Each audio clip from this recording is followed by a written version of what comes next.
oscura, tu palabra es una espada de doble filo que atraviesa mi alma. Muy buenos días, mis hermanos, que el Señor les bendiga. Voy a dar lectura a la reflexión para esta mañana de día lunes, que se encuentra en el libro de Tito, capítulo 2, versículos 11, 12, 13 y 14. Y le voy a dar lectura en el nombre del Señor Jesucristo. Dice así: porque la gracia de Dios se ha manifestado para salvación a todos los hombres, enseñándonos que, renunciando a la impiedad y a los deseos mundanos, vivamos en este siglo sobria, justa y piadosamente, aguardando la esperanza bienaventurada y la manifestación gloriosa de nuestro gran Dios y Salvador Jesucristo, quien se dio a sí mismo por nosotros para redimirnos de toda iniquidad y purificar para sí un pueblo propio, celoso de buenas obras. Este pasaje, mis hermanos, tiene como título, para contextualizar, la enseñanza de la sana doctrina. Aquí el apóstol Pablo, mis hermanos, a Tito, le enseña cómo debe conducirse, que él debe mostrarse como ejemplo en todo, ¿no es cierto?, a los jóvenes, a los ancianos, a las ancianas, cómo deben comportarse las ancianas presentes en la iglesia, que las ancianas enseñan a las jóvenes a ser cuidadosas, a ser prudentes, a amar a sus maridos, a respetar a sus hijos, ¿no es cierto? ¿Para qué? Para que la palabra de Dios no sea blasfemada, sino que sea todo lo contrario, sea glorificada, sea glorificada. También el Señor nos enseña que la gracia de Dios se manifestó, que Dios se manifestó. Dios se manifestó a la humanidad en la persona de su Hijo Jesucristo. Hay un misterio que habla el apóstol Pablo a Timoteo, el misterio de la piedad, que habla de que Dios fue manifestado en carne, ¿no es cierto? Dios se manifestó, se encarnó en su Hijo Jesucristo. Jesucristo es la gracia de Dios. Jesucristo es la benevolencia, es la compasión. Jesucristo es la nueva oportunidad que tiene, que dio Dios, que da Dios y que seguirá dando Dios eh, hacia el ser humano, para reconciliar, ¿no es cierto?, Dios a favor del ser humano, Jesucristo. Y esa gracia se manifestó, ¿no es cierto? Vuelvo a decir, la persona de Jesucristo, ¿para qué? Como dice el versículo 11, para salvación, para salvación. El Señor Jesucristo, cuando estuvo en esta tierra, hizo muchas cosas. Él predicó, Él enseñó, Él reprendió, Él disciplinó cuando había que hacerlo, Él sanó, calmó, ¿no es cierto? Tuvo control sobre el clima, la tempestad, ¿no es cierto? Levantó muertos, hizo infinidades de cosas que aún el apóstol Juan dijo, no habría libro que soportaría todas las cosas que Jesucristo hizo, que Jesucristo dijo. Hay cosas que el Señor hizo y no están escritas en el libro, pero tenemos las cosas que Jesús hizo y que nos sirven a nosotros para aprender de Jesucristo, lo esencial, lo primordial, lo fundamental. Y vuelvo a repetir, que la gracia de Dios se manifestó para salvación a todos los hombres. Ese es el génesis de todo esto. Ese es el origen de todo esto, del por qué Dios manifestó a su Hijo Jesucristo a favor del ser humano, para salvarlo. Cabe destacar cuando el ángel, ¿no es cierto?, se le presentó a María, la madre biológica de Jesús, eh, se le presentó y le dijo que él iba a tener un bebé, un niño, iba a quedar embarazada, ¿no es cierto?, que el Espíritu de Dios iba a hacer sombra en María, la madre de Jesús. Eh, e incluso el ángel le dijo que se iba a llamar, que le pusiese como nombre Jesús, porque él iba a salvar a su pueblo de sus pecados. Y Jesús significa Salvador, Salvador. Entonces, a eso vino el Señor, vino a salvar. Y aquí el apóstol Pablo está refrendando, está repitiendo, ¿no es cierto?, lo que él entendió, porque él fue salvo. Él fue salvo del momento en que creyó, del momento en que se le apareció el Señor Jesucristo, eh, camino a Damasco, él fue salvo. Él cambió, él nació de nuevo en ese momento. Fue otra persona, fue restaurado, fue regenerado. Y aquí, mis hermanos, Dios muestra que la salvación está para todos los hombres, sin limitación alguna, sin limitación alguna. Versículo 12, enseñándonos que hay una condición, hay una condición. Dios a su creación, a su iglesia, le pone ciertas condiciones. Por ejemplo, para que usted sea salvo, tiene que creer. Esa es una condición. Es una condición que no le compete a Dios. Dios no necesita creer para ser salvo. Dios nos dice a nosotros que debemos, nos enseña a nosotros que debemos creer en Jesús y vamos a ser salvos. Salvos de la ira, ¿no es cierto? Y salvos principalmente de la condenación eterna. El versículo 12 nos dice que enseñándonos que renunciando a la impiedad y a los deseos mundanos, vivamos en este siglo sobria, justa y piadosamente. Este versículo enseña doctrina a la iglesia, enseña cómo, qué debe hacer la iglesia después de que fue salvo, después de que la gracia de Dios vino hacia usted y hacia mí, hacia el creyente, hacia la creyente. ¿Qué debemos hacer nosotros? El Señor nos demanda o nos demandó o nos va a demandar por el resto de nuestra vida mientras estemos aquí en esta tierra a renunciar a ciertas cosas que no glorifican a Dios, a renunciar a ciertas conductas que nos dañan a nosotros e entristecen a Dios, que nos dañan nuestra vida espiritual, dañan nuestra comunión con Dios, dañan nuestro testimonio, ¿no es cierto? Por ejemplo, a la impiedad, a los deseos mundanos. Más de alguno de nosotros en este caminar ha tenido deseos mundanos. ¿Por qué?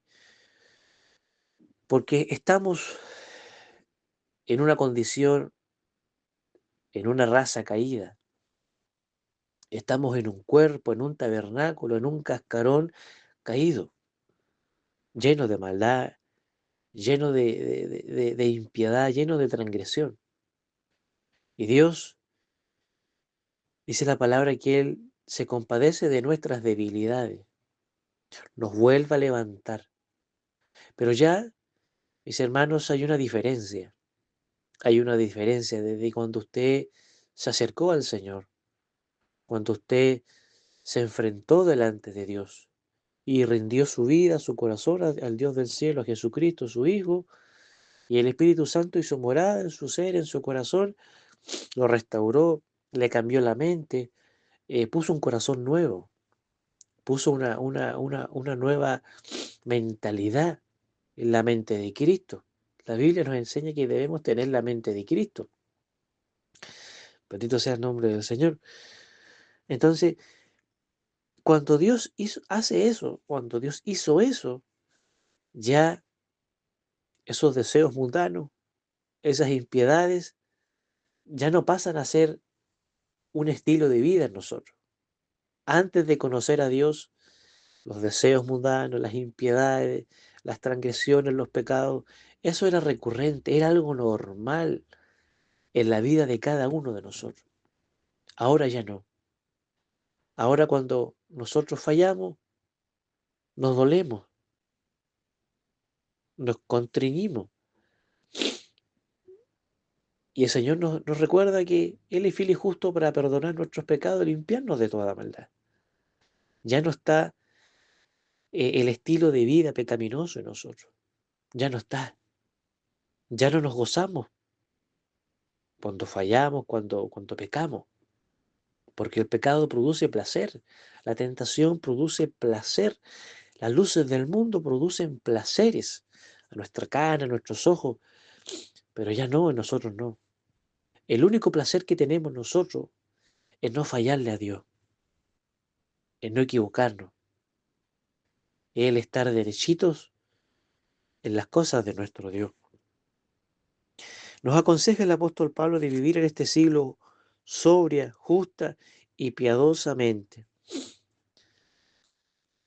Vivimos en un siglo, vivimos en un mundo, vivimos en una sociedad en donde la palabra de Dios nos enseña todo, que el Dios de este siglo es el diablo. El Dios de este siglo es el diablo. El que maneja la sociedad, mis hermanos, es el diablo. Nosotros estamos en este mundo, no somos controlados por él, no somos dirigidos por él, nosotros vivimos en esta sociedad, pero, amados hermanos, somos guiados y controlados y dirigidos por el Espíritu de Dios, por el Espíritu de Dios. Si bien es cierto, el enemigo de nuestras almas dirige este mundo, controla la sociedad, pero hay uno mayor que él, hay uno mucho mayor que él, que es nuestro Dios, es el Señor.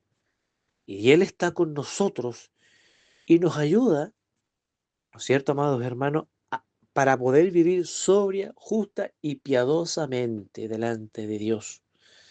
Sobria, justa y piadosamente.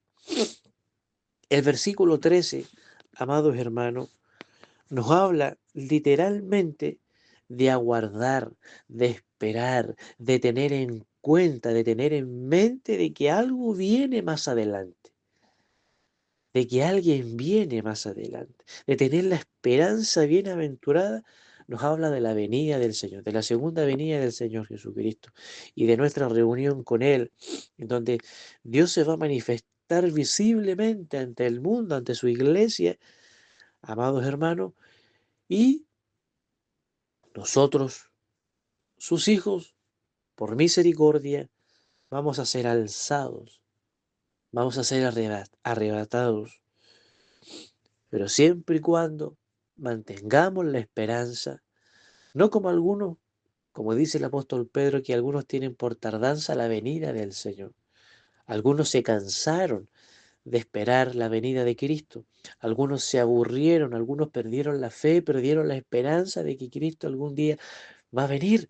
Pero el versículo 13 nos dice, aguarda, espera, ten paciencia de que Dios va a venir, de que Jesucristo va a venir, de que Jesucristo se va a manifestar y se va a manifestar a favor de nosotros, mis hermanos. Se va a manifestar a favor de nosotros porque el propósito de la venida del Señor es venir a buscar a su iglesia, es venir a buscar a su pueblo. Amados hermanos, el Señor Jesucristo va a venir por usted y por mí.